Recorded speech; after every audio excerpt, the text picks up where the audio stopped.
స్తోత్రం. ఆయన యొక్క ప్రేమ ద్వారా ఆకర్షింపబడిన సన్నిధికి వచ్చిన మీ అందరికీ యేసుక్రీస్తు నామములో వందనాలు. ఫిలిప్పీయులకు రాసిన పత్రిక 4వ అధ్యాయము 19వ వచనం. కాగా దేవుడు తన ఐశ్వర్యము చొప్పున క్రీస్తు యేసునందు మహిమలో మీ ప్రతి అవసరము తీర్చును. చూడండి 4:19. కాగా దేవుడు తన ఐశ్వర్యము చొప్పున క్రీస్తు యేసునందు మహిమలో మీ ప్రతి అవసరమును తీర్చును. ప్రేయర్ చేసుకుని వాక్యం చూసుకుందాం. స్తోత్రమైన మహాగణుడ మహోన్నత గడ్డి పరకతో సైతం మాట్లాడించిన సమర్థవంతుడు ప్రభు, నేనైతే గాడిద కన్నా హీనంగా ఉన్నానయ్యా, గడ్డి పరక కన్నా హీనంగా ఉన్నానయ్యా. నీ కృపలో నువ్వు నన్ను కనికరించి నీ యొక్క వాక్యం ధ్యానం చేయుచున్నగా కూడి ఉన్న ప్రతి ఒక్క బిడ్డను మీరే దర్శించండి. వినగల చేయలు గ్రహించే ఆత్మ ప్రతి ఒక్కరికి నువ్వే అనుగ్రహించమని యేసుక్రీస్తు నామమున ప్రార్థన చేయుచున్నాను తండ్రి, ఆమేన్. చూడండి, పౌలు గారి చేత లిఖింపబడి యొక్క వాక్యంలో మనుషుల యొక్క అవసరముల గురించి, విశ్వాసుల యొక్క అవసరముల గురించి రాసింది. అలా ఇప్పుడు నాకైనా మీకైనా అసలు ప్రతి ఒక్కరికి ఏదో ఒక అవసరం. సామాన్యంగా చెప్పాలంటే తినటానికి తిండి, వేసుకుంటానికి బట్ట, ఉండటానికి ఒక ఇల్లు, ఇది మనిషి యొక్క జీవితంలో ఖచ్చితంగా ఉండాల్సిన అవసరాలు. ఓకే, అలాంటి అవసరం కోసం, అలాంటి అవసరం గురించి ఈ యొక్క వాక్యం లిఖింపబడి ఉన్నదా? కాదండి. అలాంటి అవసరాల కోసం గురించి కాదు ఈ యొక్క వాక్యం. ఇది ఆత్మీయపరమైన అవసరము, ఆత్మీయపరమైన జ్ఞానంతో మీరు ఆలోచన చేయండి. ఎలా అంటే, నీకంటూ విశ్వాసగా ఉన్న నువ్వు, నీకు కొన్ని ఆత్మీయమైన అవసరములు ఉన్నాయి, అలాగే లోకానుసారంగా నీకు అవసరాలు ఉన్నాయి. నీకు దైవ చిత్తానుసారమైన ఏ అవసరమైనా సరే, దేవుడు నిర్ణయించిన ఏ పని నిమిత్తము నువ్వు చేయవలసి ఉన్నప్పుడు ఆ పని ముగించటానికి, దేవుడు చెప్పిన పనిని ముగించడానికి నీకు కొన్ని అవసరతలు కావాలి, అలాగే నీకు కొన్ని వనరులు కావాలి. అలాంటప్పుడు అవన్నీ నువ్వే సొంతంగా చేసుకోగలవా? నువ్వే సొంతంగా సమకూర్చోగలవా? నువ్వేం చేసుకోలేవు. ఎందుకంటే మనిషి జన్మతః పాపి, వాడి యొక్క హృదయము పాపం. మనిషి యొక్క ఆలోచనలు నిత్యము ఎల్లప్పుడూ కూడా పాపములు, చెడ్డపై ఉన్నవి. ఓకే, అలాంటిది దేవుడు యొక్క పని చేయటానికి ఈ యొక్క పాపములో ఉన్న మనిషి, దేవుడు అనగా ఆ యొక్క పరిశుద్ధమైన పని చేయటానికి ఎక్కడ కూడా టాలీ అవ్వదు. కానీ ఈ యొక్క వాక్యం ఏం చెప్తుందంటే, దేవుడు యొక్క కృపలో, దేవుడి యొక్క మహిమ చొప్పున మనిషికి ఉన్న ప్రతి ఒక్క అవసరమును దేవుడు తీరుస్తాడు. ఇప్పుడు ప్రతి ఒక్క అవసరము దేవుడు తీరుస్తాడు. అయ్యా నేను నడవలేనయ్యా, నాకు కారు కావాలి, నా కారు కూడా BMW కారు కావాలి అని నువ్వు అడిగావు అనుకో, కారు నీకు అవసరమే, BMW కారు నీకు అవసరమా? ఏదన్నా సరే మనిషి యొక్క ఇష్టం ప్రకారం అడిగేది దేవుడు అనుగ్రహిస్తాడు అనేది కంప్లీట్గా అది బుద్ధి లేనితనమే. దేవుడి యొక్క చిత్త ప్రకారము, దేవుడి యొక్క సంకల్పం ప్రకారము ఏదైతే వాక్యానుసారంగా మనిషి అడుగుతాడో, మనిషికి అవసరమై ఉన్నదో, ఆ అవసరములన్నీ కూడా దేవుడు మన యేసు యొక్క మహిమ చొప్పున ప్రతి ఒక్కటి దేవుడు మనకు అనుగ్రహిస్తాడు. ఎలా అనుగ్రహిస్తాడంటే, ఇప్పుడు నీకు డబ్బులు అవసరం, ఆ డబ్బులు అవసరమైనప్పుడు ఎవరన్నా నీకన్నా ఆస్తిపరులుగా ఉన్న వాళ్ళ దగ్గరికి వెళ్ళి నువ్వు అడుగుతావు, లేకపోతే బ్యాంకుల్లోకి వెళ్ళి అప్పులు తీసుకుంటావు. ఓకే, ఉదాహరణకి ఇది డబ్బు గురించి. ఇలాగే వాక్యం ఇదే వాక్యం మనకి ఎలా చెప్తుందంటే, నీకు కొన్ని ఆత్మీయపరమైన అవసరతలు ఉన్నాయి, అవి జరిగించాలి అని అంటే గనక నీకన్నా కూడా నీకు ఇచ్చే, అంటే నువ్వు పుచ్చుకునే స్థితిలోనూ నీకు ఇచ్చే యొక్క స్థితిలో ఉన్న ఐశ్వర్యవంతుడి దగ్గరికి నువ్వు వెళ్ళాలి. అంటే నువ్వు లక్షాధికారి అనుకో, కోటీశ్వరుడి దగ్గరికి వెళ్ళు అని ఒక వాక్యం రాస్తుందా? కాదండి. దేవుడికి ఐశ్వర్యం ఉంది. ఓకే, లక్షల్లో అయినా సరే, కోట్లలో అయినా సరే, దానికి మించిన క్వాంటిటీ అయినా సరే, ఎటువంటి అవసరత అయినా సరే, ఐశ్వర్యమునకు మూలముగా ఉన్న దేవుడి దగ్గరికి వెళ్తే ఆయన యొక్క మహిమ చొప్పున నీకు ఇస్తాడు. చూడండి, దేవుడు తన ఐశ్వర్యము చొప్పున, ఇప్పుడు నీ యొక్క పిల్లలు నువ్వు బాగా కోటీశ్వరుడివి, నీ పిల్లలు నీకు 100 రూపాయలు లేకపోతే 1000 రూపాయలు అడిగారు, నీకు ఉన్నదాన్ని బట్టి కరెక్ట్గా అంతే గిరిగీసి ఇస్తావా, లేకపోతే ఇంకెక్కువ ఇస్తావా? లేదా ఏదన్నా సరే బయట వాళ్ళు అనుకుందాం, అనారోగ్యంగా ఉన్నారు, అవసరతలో ఉన్నారు, నిజంగా ఆకలి బాధలు కలిగి ఉన్నారు, అప్పుడు వాళ్ళు వచ్చి నేను అడిగారు, వాళ్ళకి ఆకలిగా ఉన్నప్పుడు వాళ్ళకి ఆకలి తీర్చేటట్టు ఐశ్వర్యం నీకు ఉంది, చేస్తావా చేయవా పని? కానీ ఇక్కడ వాక్యము దానికి మించిన లోతైన అర్థంతో ఉంది. చూడండి, ఆత్మీయపరమైన ఏ అవసరమైనా సరే నువ్వు కలిగి ఉన్నప్పుడు అది జరగాలి, అది తీర్చాలి అంటే గనక నువ్వు ఒకరిని ఆశ్రయించవలసి ఉన్నది. ఆయన దగ్గర ఒక ఐశ్వర్యం ఉన్నది. ఆ ఐశ్వర్యము చొప్పున దేవుడి యొక్క మహిమలో నీకు విస్తారంగా దేవుడు ఇస్తాడు. ప్రతి అవసరము తీరుస్తాడు. చూడండి, అవసరము తీరుస్తాడు అని ఎక్కడ వాక్యం లేదు. ప్రతి అవసరము, ప్రతిదీ ఏదైతే అది అవసరమో అది కంప్లీట్ గా దేవుడు తన యొక్క చిత్త ప్రకారము మనకి తీరుస్తాడు. దీన్ని పట్టుకొని, అయ్యా ఇదిగో నాకు 7 వారాల నగలు కావాలి, అయ్యా ఇదిగో నేను పెద్ద డూప్లెక్స్ హౌస్ లో ఉండాలి, ఇది కాదండి అవసరాలు. ఇవి కాదు అవసరాలు. ఆత్మీయపరమైన అవసరములు, దైవ చిత్తానుసారమైన అవసరముల గురించి ఒక వాక్యం. నువ్వు ఆత్మలో నడిపింపబడుతున్నప్పుడు ఏది నీకు అవసరమో, ఏది నువ్వు దేవుణ్ణి అడగాలో అనేది దేవుడి యొక్క ఆత్మీయ వివేచన జ్ఞానము చొప్పున దేవుడు నీ చేతే ప్రేయర్ చేపిస్తూ ఉంటాడు. ఓకే, సృష్టిలో ఉన్న ఐశ్వర్యం గురించి కాదండి ఇది. అంతకు మించిన జ్ఞానంతో మనం ఆలోచించాలి.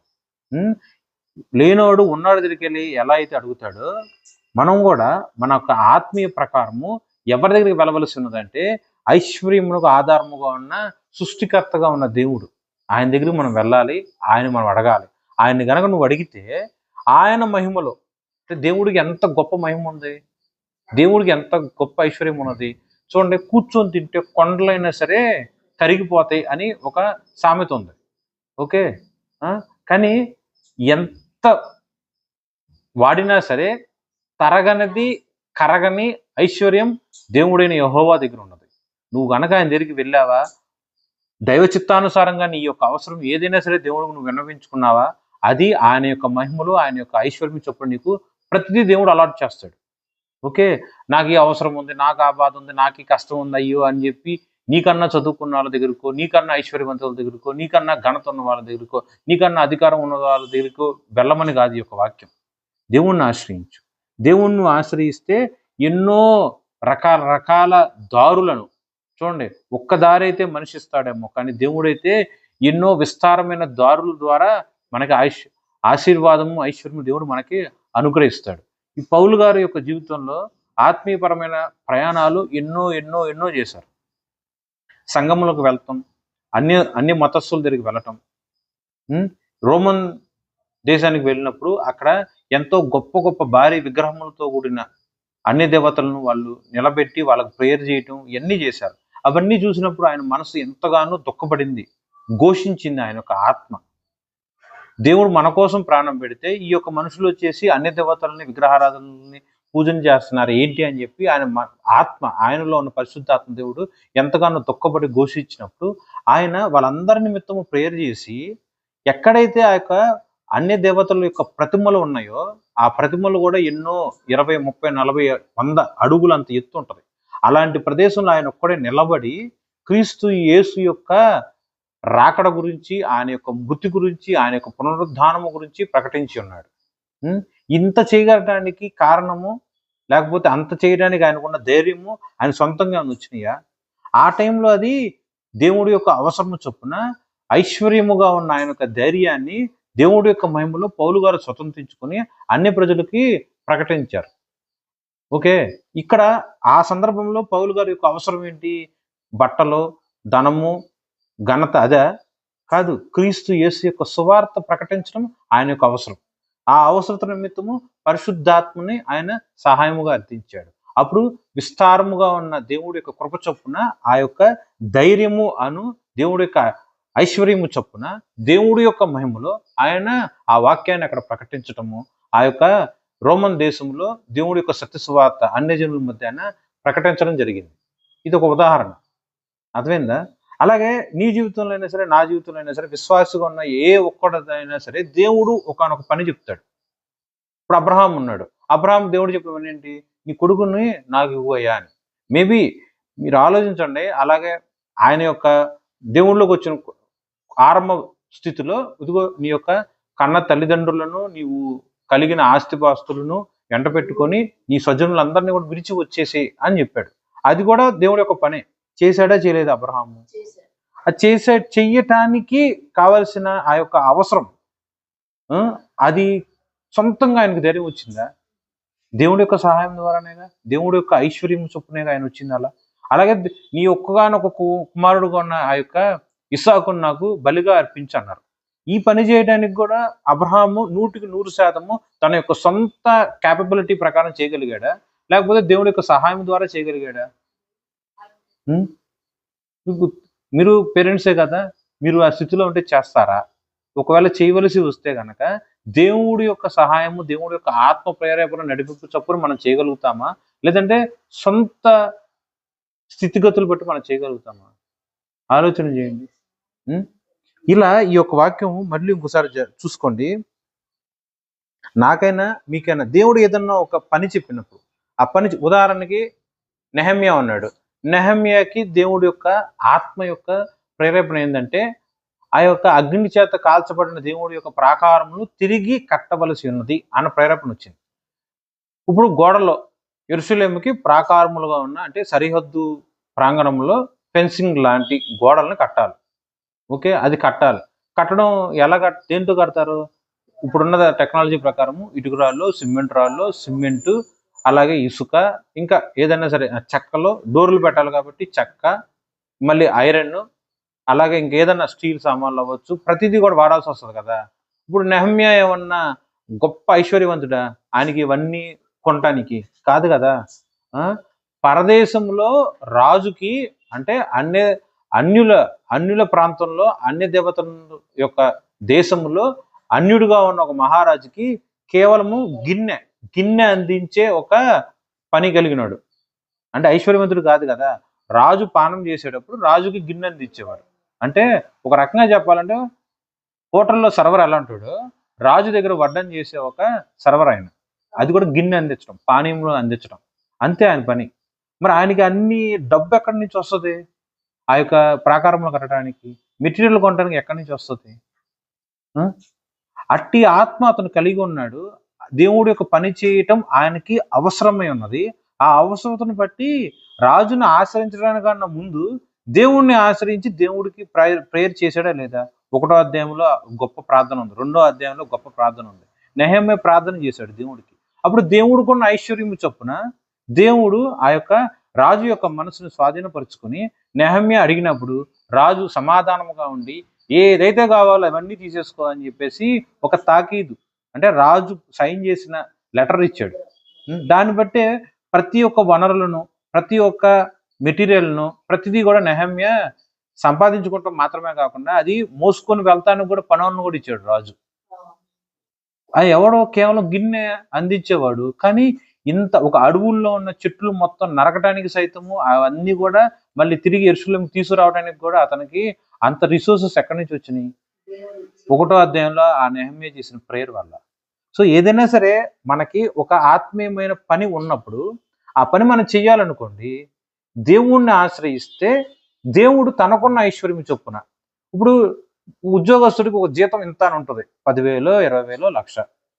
సాఫ్ట్వేర్ వాళ్ళకి ఇంత, డాక్టర్స్కి ఇంత, లాయర్స్కి ఇంత అని కొంచెం కొంచెం ఎక్స్పీరియన్స్ బట్టి ఇంకా ఎక్కువ శాలరీ ఉంటుంది జరుగుతూ ఉంటుంది. ప్రతిదానికి ఒక జీతం ఉంటుంది. వ్యాపారస్తులకి చూడండి, వాళ్ళు కట్టే ఆ యొక్క గవర్నమెంట్ ట్యాక్స్ ప్రకారము సంవత్సరానికి ఒక 10 లక్షలు, లేకపోతే 10 కోట్లు, లేకపోతే 100 కోట్లు ఒక టర్న్ ఓవర్ ఉంటుంది వ్యాపారస్తులకి. సో మీరు ప్రతి ఒక్కరికి కూడా వాళ్ళ యొక్క ఆర్థిక స్థితి ఇంత అని చెప్పేసి వాళ్ళు సంపాదించే సంపాదన బట్టి మనం ఒక అంచనా వేస్తాం. అది వాళ్ళకి ఐశ్వర్యంగా ఉంది, అవునా? మరి దేవుడి యొక్క సంపాదన ఎంత? దేవుడి యొక్క ఐశ్వర్యం ఎంత? ఒక సామాన్యుడు దైనందిక జీవితంలో ఉన్న ప్రతి అవసరం తీర్చుకోగలుగుతున్నాడు. లక్షాధికారి ఇంకా ఎంత చక్కగా బతుకుతాడు, కొన్ని కోటీశ్వరుడు ఇంకా ఎంత లగ్జూరియస్గా బతుకుతాడు. వీళ్ళందరినీ సృష్టించిన ఐశ్వర్యమునకు ఆధారముగా ఉన్న యెహోవా యొక్క కృపలో ఆయన దగ్గర ఎంత ఉంటుంది, దాన్ని నీకు ఇస్తానన్నప్పుడు భయం దేనికి? సో ఏదైనా సరే దేవుడికి పని నేను లేక మనం చేయవలసి ఉన్నప్పుడు ఆ పని చేయడానికి కావలసిన ప్రతి ఒక్క అవసరతను తీర్చబడాలంటే ఎవరిని ఆశ్రయించాలి? ఐశ్వర్యమునకు ఆధారముగా ఉన్న యెహోవాను ఆశ్రయించాలి. ఆయన యొక్క మహిమ చొప్పున ఆయనే మనకు అనుగ్రహించి ఆ యొక్క ప్రతి అవసరాన్ని ఆయన తీరుస్తాడు. ఓకే, దీనికి ఉదాహరణ కింద మనం ఇందాక అబ్రహాం గారిని కానీ అలాగే నెహమ్యా గారిని మాట్లాడుకున్నాం. అలాగే ఇప్పుడు అపోస్తలుడైన పౌలు గారిని చూసుకున్నాం. మరి పౌలు గారు చూస్తే ఆయన బ్యాచులర్. ఓకే, మరి అంత బ్యాచులర్గా ఉన్న ఆయనకి ఏముంటాయండి అవసరాలు? బ్యాచులర్, ఫ్యామిలీని రన్ చేయని అవసరం లేదు. ఆయనకి విస్తారమైన బట్టలు లేవు, ఆయనకి ఏది పెద్ద పెద్ద ఇల్లు లేవు, ఏం లేవు. ఈ రోజు ఈ ఊర్లో ఉన్నాడంటే కొద్ది రోజుల తర్వాత ఇంకో ఊర్లో ఉంటాడు, ఇంకో ఊర్లో ఉంటాడు, ఊర్లు తిరుగుతూ దేవుడి యొక్క సత్యసువార్త ప్రకటిస్తూ ఉంటాడు. మరి ఆయనకి ఏముంటాయి అవసరాలు? సామాన్యంగా చెప్పాలంటే ఏకాకిగా ఉన్నాడు కాబట్టి తినటానికి తిండి, వేసుకోవడానికి బట్ట. షెల్టర్ అంటావా? ఏ ఊర్లో వెళ్తే ఆ ఊర్లో ఎవరైతే విశ్వాసులు క్రైస్తవులు ఉంటారో వాళ్ళ ఇంట్లో కూర్చుంటారు. వాళ్ళు ముద్ద అన్నం పెడతాడు, ప్రేయర్ చేసుకుంటాడు, వాక్యం చెప్తాడు. ఇలా ఆలోచించాలా? ఇలా ఆలోచించాలా? ఆయనకి ఒక అవసరం అవుతుంది.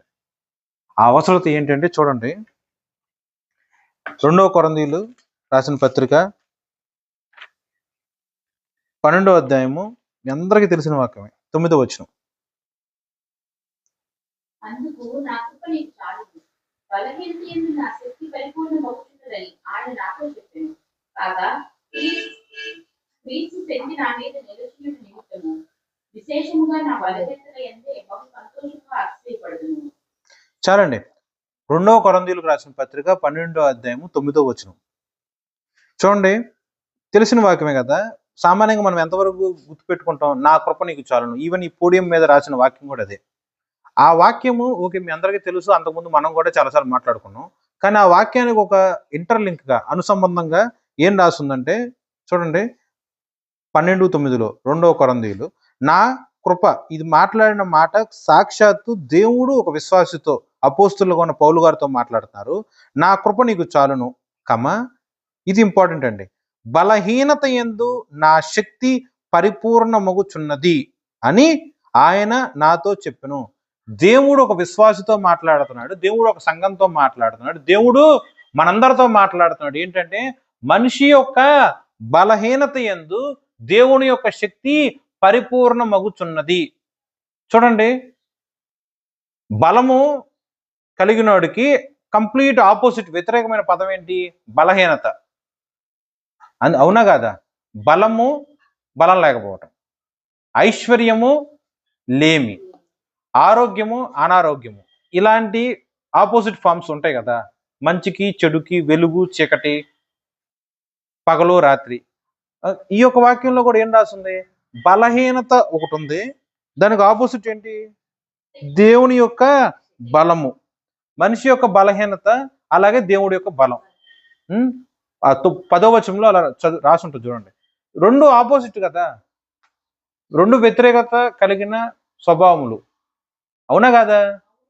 మరి అలాంటప్పుడు బలహీనత ఉంటే అసలు బలం కలిగిన పనులు ఎలా చేయగలుగుతారు?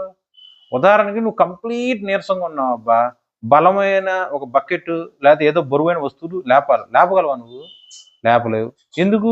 కారణం ఏంటి? నువ్వు బలహీనుడివి, నువ్వు అనారోగ్యంగా ఉన్నావు. అంటే నీ అర్థం ఏంటి? ఆరోగ్యం నీలో లేనట్టే కదా, కంప్లీట్ వ్యతిరేకం కదా. నువ్వు పాపంలో ఉన్నావు, దానికి ఇంకో రకమైన అర్థం ఏంటి? పరిశుద్ధత నీలో లేదు అనేది అర్థం వస్తుంది కదా. అలాగే ఈ యొక్క వాక్యం ఏంటి? మనిషి యొక్క బలహీనతలో దేవుడి యొక్క బలము పరిపూర్ణం అవుతుందంట. అది కంప్లీట్గా వ్యతిరేకమైన పదాలు కదా. ఎలా సాధ్యం? అది ఎలా సాధ్యం? ఈ యొక్క వాక్యం ప్రకారం చూసుకున్నట్లయితే నా కృప నీకు చాలును. సో దేవుడి యొక్క కృప వల్ల మనకు సాధ్యమవుతుంది. కానీ మనం చదువుకున్న మూలవాక్యం ఏంటంటే మనిషి యొక్క ఆత్మీయపరమైన ప్రతి అవసరం. ఆ టైంలో నీకు ఆత్మీయపరమైన దేవుడి యొక్క పని చేయాలంటే నీకు కొన్ని అవసరాలు ఉన్నాయి అబ్బా. అవసరాలు చేయడానికి ఏమో నువ్వు ఉన్న స్థితి ఏంది? ఈ పర్టికులర్ 12:9 2 కొరింథీయుల ప్రకారం మనం మాట్లాడినట్లయితే దేవుడికి పని చేయాలంటే పౌలు గారిగా ముళ్ళు గుచ్చుతూ ఉంది. ఓకే, అది ఆ ముళ్ళు గుచ్చే క్రియ పౌలు గారికి ఆ సందర్భంలో బలహీనత. ఓకేనా? బలహీనత. ఇప్పుడు పౌలు అనగా ఆది అపోస్తుల్లో నెక్స్ట్ జనరేషన్లో వచ్చిన ఆయన. ఓకే, నెక్స్ట్ ఇమ్మీడియట్గా వస్తారు. ఓకే, అర్థమైంది కదా. ఆది అపోస్తులు అనగానే ఎమ్మట ఏం గుర్తొస్తాయి? వాళ్ళు నడుచుకుంటూ వెళ్తేనే, వాళ్ళు నీడబడితేనే ప్రజలకు స్వస్థత వచ్చింది. ఓకే, అన్ని భాషలతో మాట్లాడతారు, ప్రవచనాలు చెప్తారు, సంఘములు కట్టారు, ప్రపంచానికి నలుమూలలో వెళ్ళి సత్యసువార్త ప్రకటించారు, ఎన్నో దెయ్యాలు వెళ్ళగొట్టారు, స్వస్థపరిచారు, ఇంకా ఎన్నో అద్భుతాలు, ఎన్నెన్నో మనందరం ఆశ్చర్య కార్యములు, మహిమ కార్యములు దేవుడి కృపలో వాళ్ళందరూ చేశారు. కాబట్టి వాళ్ళందరినీ కూడా మనం అపోస్తులుగా మాట్లాడుతున్నాం, దేవుని యొక్క దూతలు అపోస్తులు అనగా. ఈవెన్ కొత్త నిబంధన గ్రంథంలో యేసుక్రీస్తుని ప్రభు కూడా ఆయన ఒక అపోస్తుడు అంటే అలా సంబోధించారు. అలాంటిది ఈ యొక్క అపోస్తుడుగా ఉన్న ఈ యొక్క పౌలు గారు ఒకే ఒక అంశం గురించి 3 సార్లు ప్రార్థన చేస్తాడు. కానీ అపోస్తుడేగా, ఆ 3 సార్లు ప్రేయర్ చేస్తే సరే ఆ యొక్క పని స్వతంత్రించుకోలేకపోయాడే. అదే అపోస్తుడి ద్వారా స్వస్థత వరం వచ్చింది. అదే అపోస్తుల ద్వారా ఎంతో మందికి రోగాలు, ఘోరమైన వ్యాధులు మొత్తం నయమైపోయినాయి. దెయ్యాలు వెళ్ళగొట్టారు. సంఘములు కట్టారు, సత్యసువార్త ప్రకటించారు. ప్రేయర్ చేస్తే, ప్రార్థన చేస్తే జైలు యొక్క పునాదులు సైతము కదిలిపోయి కూలిపోయినాయి. అంత గొప్ప ప్రార్థనాపరుడు కదా. అదే అపోస్తుడు 3 సార్లు ప్రార్థన చేసినా సరే ఆ కార్యం అక్కడ జరగల. అంటే ప్రార్థనలో తప్పు ఉందని అర్థమా? ఆయన అపోస్తుడు కింద కాదని అర్థమా? ఆ టైంలో ఆయనకున్న అవసరత ఏంటి? మనిషి రీత్యా ముళ్ళు తీసేయాలి. ముళ్ళు అంటే మనందరికి కంటికి కనిపించేటట్టు ఏదో తాటి ముళ్ళు, ఈత ముళ్ళు, చెట్లకు వచ్చే ముళ్ళు కాదండి. ఇది ఆత్మీయపరమైన లోతుతో ఉన్న అర్థం. కానీ ఇక్కడ మనం మాట్లాడుకున్న అంశం ప్రకారము ఆ ముళ్ళు గుచ్చుకునే క్రమంలో ఆయన బలహీనపడుతున్నాడు.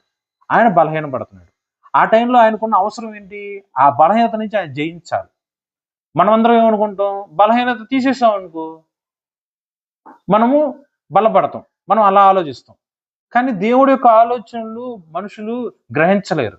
ఈవెన్ పౌలు కూడా ఏమనుకుంటాడు? ఆ ముళ్ళుని నా యొక్క దేహంలోంచి తీసేస్తే అప్పుడు నేను బలపడతాను అనుకుంటాడు. మనం కంటికి కనిపించినట్టు ఆలోచించినట్లయితే ఫిజికల్ గా కనిపించే ఒక ఈత ముళ్ళు, తాటి ముళ్ళు కాలు గుచ్చుకుంది అనుకుందాం, చాలా ఇబ్బంది పడ్డాడు అనుకుందాం. అది తీసేస్తే పౌలు గారు చక్కగా నడుపుతారు అని అలా అనుకోవచ్చు, కంటికి కనిపించేటట్టు లోకానుసారమైన అర్థంతో. అదే ఆత్మీయానుసారంగా అర్థం చూసుకున్నట్లయితే ఆయనకి హెచ్చించుకోవటం అనేది ఒక బలహీనత. ఓకే, అపోస్తులందరిలో నేను మిక్కిలి అల్పుణ్ణి అన్న ఆయనే అపోస్తులందరిలో కూడా నేను ప్రముఖుడను, నేను ఇంత పని చేశాను, నేను అంత పని చేశానని 2 కొరింథీయులు రాసిన పత్రిక 11వ అధ్యాయంలో 22వ వచనం నుంచి ఆయన గొప్పగా రాస్తుంది. నేను ఇన్ని చేశా, ఇంత చేశా అని చెప్పి తన గురించి తను హెచ్చించుకునే సందర్భంలో రాస్తుంది. అంటే ఇంగ్లీష్లో బోస్టింగ్ అంటారు, బిఓఏఎస్, బోస్టింగ్. లేకపోతే తెలుగులో తను హెచ్చించుకోవటం, అతిశయపడటం అనేది ఈ పౌలు గారికి ఉన్న ముళ్ళు అను ఆ యొక్క బలహీనత. ఆ టైంలో ఆయన ఏమనుకుంటాడు? అయ్యా నేను అతిశయపడకూడదు, నేను తగ్గింపు స్వభావం కలిగి, వినయము కలిగి, ఇది దేవుడి యొక్క కృప వల్ల నేను చేయగలిగాను అని చెప్పుకునేటట్టు నేను ఉండాలయ్యా. కాబట్టి ఈ ముళ్ళు నాలో, అతిశయమైన ముళ్ళు నాలో తీసేయ్యా అని చెప్పి పౌలు గారు 3 సార్లు ప్రేయర్ చేశారు.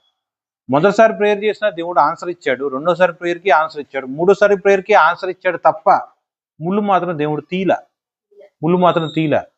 దేవుడు మాత్రం పక్కనే ఉన్నాడు, సమాధానం చెప్తూనే ఉన్నాడు. ముళ్ళు మాత్రం దేవుడు తీల. ఎందుకు తీయలేదంటే ఆ పౌలు గారు ఆ ముళ్ళు అను ఆ యొక్క అతిశయం మీద మాత్రమే దృష్టి పెట్టాడు. కానీ దేవుడేమన్నాడు? ఇప్పుడు అవన్నీ తీసేసామనుకుందు, నీలో ఉన్న బలాన్ని బట్టి నువ్వు అతిశయపడతావు, నీలో ఉన్న ముళ్ళు లేని తనం చూసి నువ్వు అతిశయపడతావు, నీలో ఉన్న అతిశయమును బట్టి నువ్వు గొప్పగా అనుకుంటావేమో. అంటే ఈ నాలో అతిశయం లేదు కాబట్టి నేను తగ్గింపు హృదయం కలిగి ఉన్నానని చెప్పి పౌలు గారు తన గురించి తను సర్టిఫై చేసుకోవచ్చు, ఎదుటివాడికి సాక్ష్యం ఇచ్చుకోవచ్చు.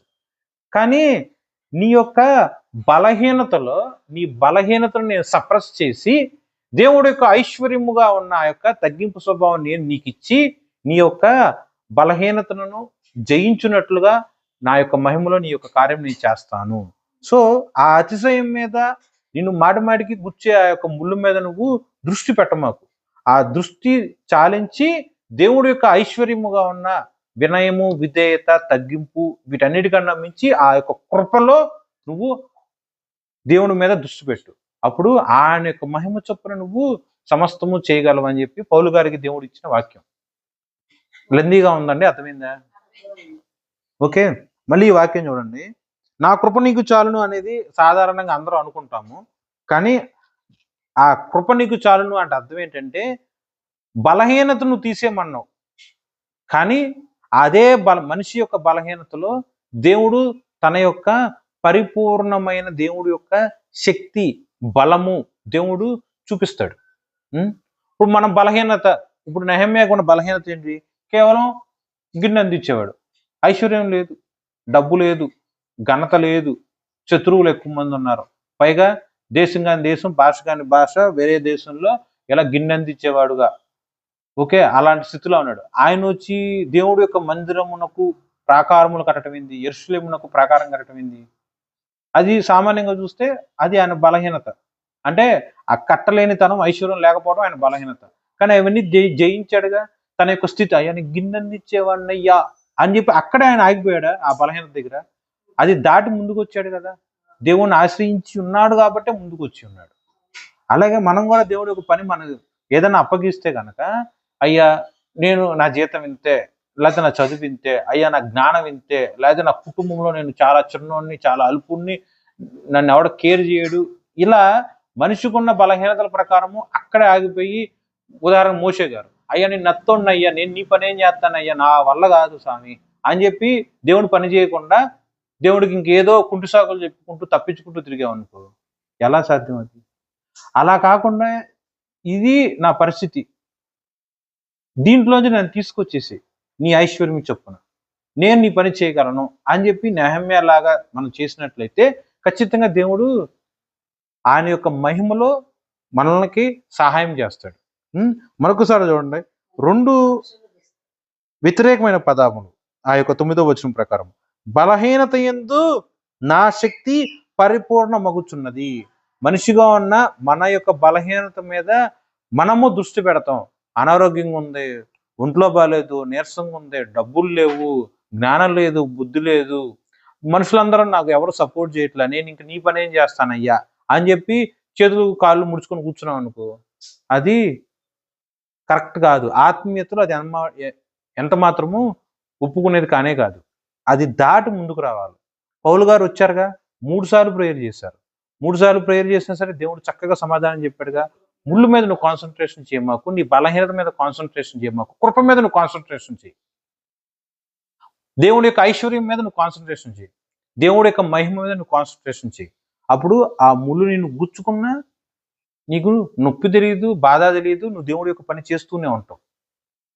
ఆ యొక్క అతిశయం మీద నువ్వు కాన్సన్ట్రేషన్ చేసినా ఆ యొక్క అతిశయము సిలువ మీద మాత్రమే నువ్వు అతిశయపడుతున్నట్లుగా దేవుడి యొక్క ఐశ్వర్యము మహిమ చొప్పున నీ హృదయాన్ని దేవుడు మారుస్తాడు అని చెప్పి దేవుడు పౌలు గారికి ఇచ్చిన సమాధానం. ఓకే, సో మూలవాక్యం ఏంటి? ఆత్మీయమైన ప్రతి అవసరమును దేవుడు ఆయన యొక్క మహిమలో తీరుస్తాడు. పౌలు గారికి ఉన్న ఆ పర్టికులర్ సందర్భంలో ఆయన యొక్క అవసరం ఏంటిది? ముళ్ళు తీసేయటం. మరి దేవుడు ముళ్ళు తీసేసాడా? అవసరం తీర్చాడా? నీకు కావాల్సింది ముళ్ళు తీయటమో అవసరం తెచ్చిపడటం.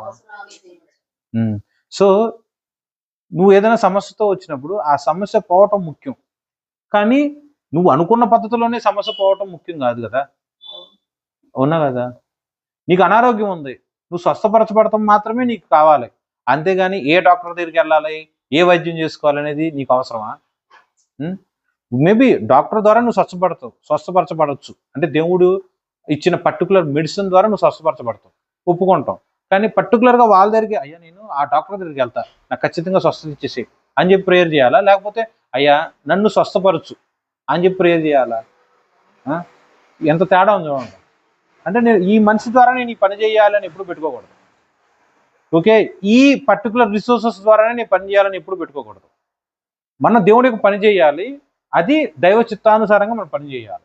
సో ఆ పని జరగటానికి మనము అన్ని దారులు, అన్ని ఆలోచనలు, అన్ని తలంపులు, మన యొక్క ప్రతి బలహీనత, ప్రతి ఒక్క శక్తి, ప్రతిది దేవుడి మీద మనము అప్పగించాలి. అప్పుడు దేవుడు తన యొక్క ప్రణాళికలో ఆ యొక్క పని జరిగిస్తాడు. ఓకేనండి, అర్థమైందా?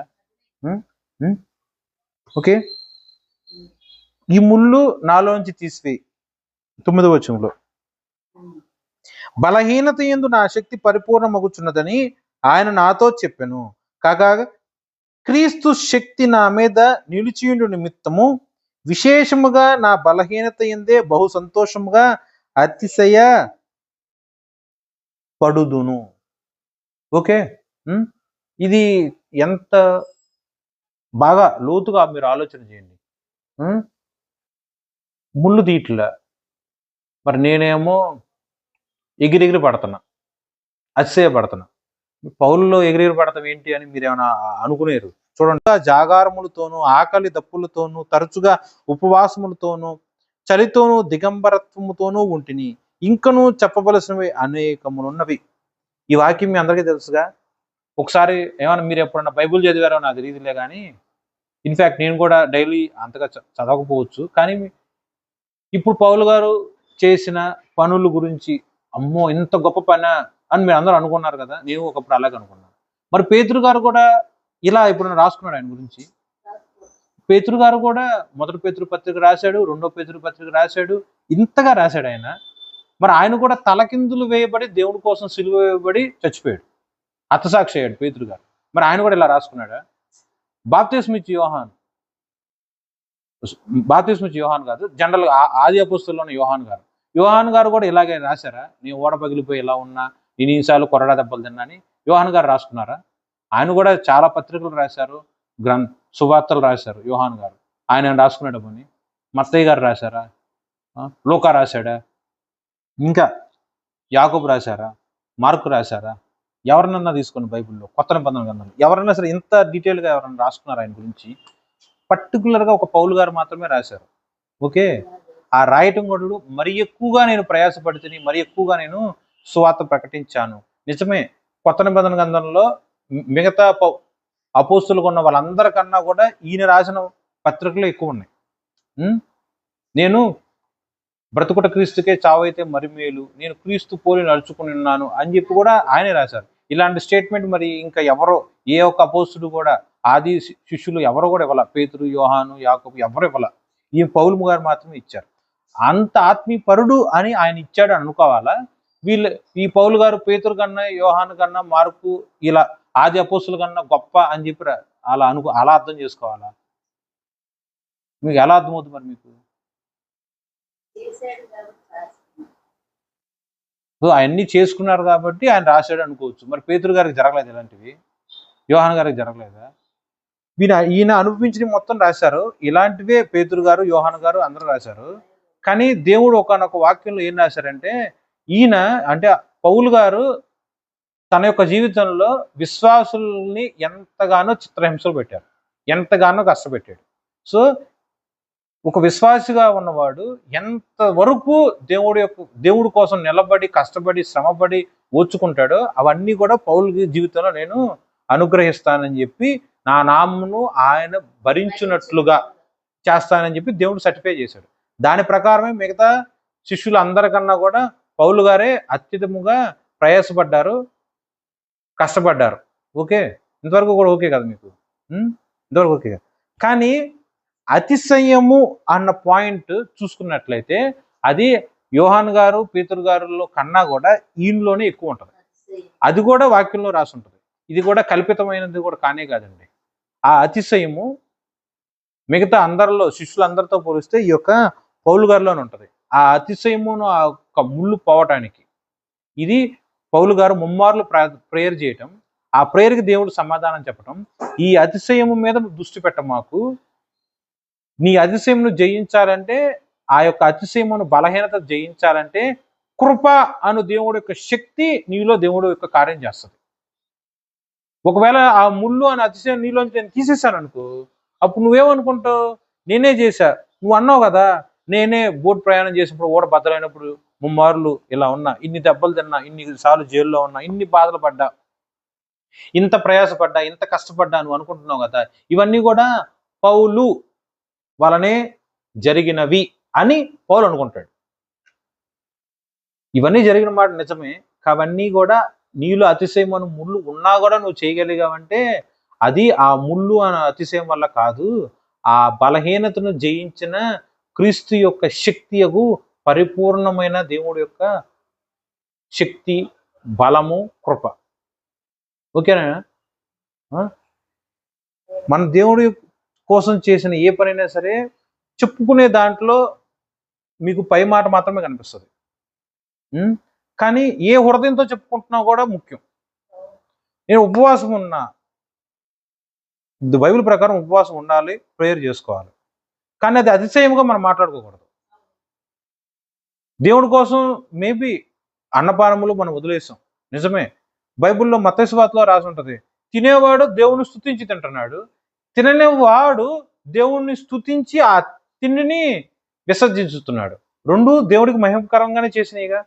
తినేటప్పుడు దేవుణ్ణి స్తుతించి మహిమపరిచి తిన్నాం, అది తినకుండా ఉన్నా కూడా దేవుడు కొరకే ఆ కార్యం చేసావు. ఆ రెండు ఒకటే. అని కూడా మత్తయి సువార్తలో రాసి ఉంటుంది. దీన్ని బట్టి ఉపవాసం ఉండకూడదని నేను అంటలేదండి. మనం ఏం చేసినా సరే దేవుడి కోసమే చేస్తున్నాం కాబట్టి మరి నువ్వు ఉండే ఉపవాసం అంత హైలైట్గా మాట్లాడాల్సిన అవసరము లేదు. ఉపవాసం ఉంటుంది ఎవరి కోసము? దేవుడి కోసం. ఎలా అయితే నీ యొక్క ప్రేయర్ రహస్యముగా 4 గోడల మధ్య కూర్చొని దేవుడికి వినబడినట్లుగా ప్రేయర్ చెయ్యాలి అని వాక్యం చెప్తుందో, అలాగే నీ యొక్క ఉపవాసము కూడా దేవుడికి కనబడినట్లుగా నీ ఉపవాసం ఉండాలి తప్ప మనిషికి కనబడేటట్టు నీ యొక్క ఉపవాసం ఉండకూడదు. అలాగే నువ్వు దేవుడి కోసం ఎంత కష్టపడ్డావో, ఎంత ప్రయాసపడ్డావో, ఎంత పరిచర్య చేశావో, ఎన్ని దెబ్బలు ఓర్చుకుని భరించావో, ఇవన్నీ కూడా దేవుడి కోసమే చేసావుగా. మరి అప్పుడు ఇవన్నీ ఎవరు చెప్పాలి? దేవుడే చెప్పాలి. నా కోసం నా బిడ్డ ఇలా చేశాడని. పౌలు గారి గురించి దేవుడే చెప్పాడుగా, మనిషి అనేవాడు ఎవడూ పడనంతగా నా నామమును ఇతను భరిస్తాడు అని చెప్పి దేవుడే చెప్పాడు కదా. దాని ప్రకారమే పౌలు ఇలా ఆయన అనుభవించిన ప్రతిదీ రాశారు. సో మన యొక్క మాటలో దేవుడి కోసం చేసిన ఏ ఒక్క పనైనా, దేవుడి కోసం చేసిన ప్రేయర్ అయినా సరే, అది అతిశయం ఉన్నట్లు కలుగునట్లుగా మనం మాట్లాడకూడదు. ఓకే, కృప వల్లనే నేను ఇలా చేయగలిగాను అని చెప్పుకోవాలి. అసలు ఇంకో రకంగా చెప్పాలంటే చెప్పకుండా ఉండటం ఇంకా మంచిది. ఓకేనా? చెప్పుకుంటూ పోతే పక్కనాలు చేయలేదు, నేను ఒక్కనే చేశానంటే అది ఒక సెల్ఫ్ ప్రొక్లెయిమ్ లాగా ఉంటుంది. నేను చేశాను, వేరే వాళ్ళు చేయలేదు అనేది అహంలాగా, అతిశయంలాగా ఉంటుంది. అలా ఎప్పుడు కూడా మనం ఉండకూడదు. సో ఇప్పుడు ఉదాహరణతో మీరు చదివారు కదా, ఇక్కడ మళ్ళీ చూడండి, పౌలు గారిని నేను నెగిటివ్ షేడ్స్తో మాట్లాడలేదు. ఆయన ఎందుకు ఇంత గొప్పగా తన గురించి మాట్లాడుకున్నాడు అంటే అనుభవించాడు అన్ని. ఈ బాధలు 11వ అధ్యాయం 23 నుంచి 30 వరకు చూసుకున్నట్లు ప్రతిదీ అనుభవించాడు. కానీ ఆ అనుభవం ఇచ్చిన ఆ యొక్క ప్రతి పనిలో కూడా దేవుడు ఇస్తేనే కానీ పొందుకున్నాడు. అవన్నీ జయించాడుగా. ఎలా జయించాడు? దేవుడు అను ఆ యొక్క ఐశ్వర్యము దేవుడి యొక్క మహిమలోనేగా జయించాడు. ఆ ముళ్ళు అని అతిశయం ఉన్నా సరే ముమ్మాలు ప్రేయర్ చేశాడు దాన్ని జయించడానికి. సో అది స్వతంత్రించుకోగలిగాడా? లేదు. ఆయన అడిగినది ఆయన పొందుకోవాలా, కానీ తన యొక్క ముళ్ళు దగ్గర నుంచి వచ్చే బాధని పోగొట్టున్నట్లుగా దేవుడు ప్రత్యామ్నాయ స్థితిలో కృపను అనుగ్రహించాడు. సో మనం అడిగింది పొందుకోవటం ఇంపార్టెంట్ కాదు, మన అవసరత తీర్చడం మాత్రమే ఇంపార్టెంట్. చార్లెస్ కౌమెన్ అని చెప్పి ఒక లేడీ ఉంటుంది. తను ఎడారిలో సెలయర్లు అనే పుస్తకం రాసింది. ఆ పుస్తకం యొక్క సారాంశం మొత్తం మనం చూసినట్లయితే, కోరుకుంది ఏది నాకు దొరకలా, కానీ అవసరమైనవన్నీ నాకు దొరికినాయి. చూడండి, సామాన్యంగా చెప్పాలంటే చూడండి, నడుచుకుంటూ వెళ్ళినా, సైకిల్ మీద వెళ్ళినా, బండి మీద వెళ్ళినా, విమానంలో వెళ్ళినా సరే ఒక ప్రదేశాన్ని నుంచి ఒక ప్రదేశానికి దూరం ఒకటే. ప్రయాణాల్లో రకాలు ఉంటాయి. దేవుడు తన యొక్క ఐశ్వర్యం చొప్పున నీ యొక్క ప్రయాణాన్ని డిసైడ్ చేస్తాడు. దేవుడు తనిచ్చిన వెహికల్ చొప్పున నీ యొక్క ప్రయాణాన్ని నువ్వు డిసైడ్ చేయాలి. అంతేగాని నేను విమానంలోనే వెళ్తాను, నేను నడుచుకుంటూ వెళ్ళను అని మనం అడగకూడదు. అర్థాలు మీరే అర్థం చేసుకోండి జాగ్రత్తగా ఎలా అంటున్నాను. గోడ మీద ఉన్న 10 రూపాయలు లేకపోతే 50 రూపాయలు గడియారమైనా, చేతికి ఉండే కోట్లు విలువ చేసే రోలక్స్ వాచ్ అయినా సరే టైం ఒక్కటే ఉంటుంది. నాకు టైం చూస్తాం ఇబ్బందిగా ఉంది, నాకు ఒక వాచ్ ఇవ్వయ్యా అని అడగటం వేరు, నాకు రోలెక్స్ వాచ్ ఇవ్వయ్యా అని అడగటం వేరు. ఓకేనా? సిగ్గుని కప్పుకోవటానికి, జయించటానికి మనిషికి వస్త్రములు అవసరం. అంతే. అయ్యా నాకు ఇలా ఇవ్వండి అయ్యా అని అంటాం. అంతేగాని నేను సూట్ వేసుకోవాలి, లేకపోతే ఇంత వేసుకోవాలి, అంత వేసుకోవాలి. మేబీ నీకు ఇష్టమైతే నువ్వు అడుగు, నేనే కాదంటలా. కానీ దైవ చిత్తానుసారంగానే అడగాలి ఏదైనా సరే. బంగారం పెట్టుకోవాలి, అది మంచిదే, బైబిల్లో రాస్తుంది. కానీ అలా తగినంత అలంకరణ మాత్రమే పెట్టుకో అని కూడా బైబిల్లో ఉంటుంది. ఓకేనా? ఒకనొక మత్తయి సువార్తలో అనుకుంటా ఒక విశ్వాసి ప్రేయర్ చేసేటప్పుడు దేవుడు ఇచ్చే సమాధానం, ఏం తిందుమో ఏమి తాగుదుమో అని దృష్టి పెట్టమాకు. ఆ యొక్క సమయమును బట్టి దేవుడు సమస్తము మనకి సమకూరుస్తాడు. మందిరంలో ఉన్న చిన్న చిన్న గువ్వలకి, పావురాలకే నేను ఆహారం ఇస్తున్నానే, నువ్వు వాళ్ళకన్నా శ్రేష్ఠుడివి కాదా? అడవి పువ్వులో వాటికైనా, అడవి గడ్డికైనా, లిల్లీ పువ్వులకైనా, వీటన్నిటికీ కూడా నేను వాళ్ళని దృష్టి పెట్టానే, నువ్వు వాటికన్నా శ్రేష్ఠుడివి కాదా? ఇప్పుడు ఏ అన్న పక్షులు దేవుని యొక్క రూపంలో ఉన్నాయా? ఏ ఒక్క చెట్లు మొక్కలు దేవుడి యొక్క రూపంలో ఉన్నాయా? దేవుడి యొక్క రూపంలో ఉండి దేవుడికి యొక్క మహిమ చొప్పున నిర్మించబడ్డ దేవుడు తన యొక్క ఒక్కగానొక్క కుమారుణ్ణి బలిగా అర్పించింది కూడా మనుషుల కోసమే కదా. మరి నా కొడుకునే నీకు ఇచ్చా, మరి నీకేంటా కొదువా అని చెప్పి దేవుడే మనల్ని అడుగుతున్నాడు. సో నీ యొక్క అవసరత మొత్తం కూడా దేవుని యొక్క ఐశ్వర్యం చొప్పున స్వతంత్రించుకొనవలసి ఉన్నది. ఓకేనా? ఈ వాక్యం దేవుడు మన హృదయాల్లో ఫలించి వృద్ధి చేయను గాక. ఆమేన్.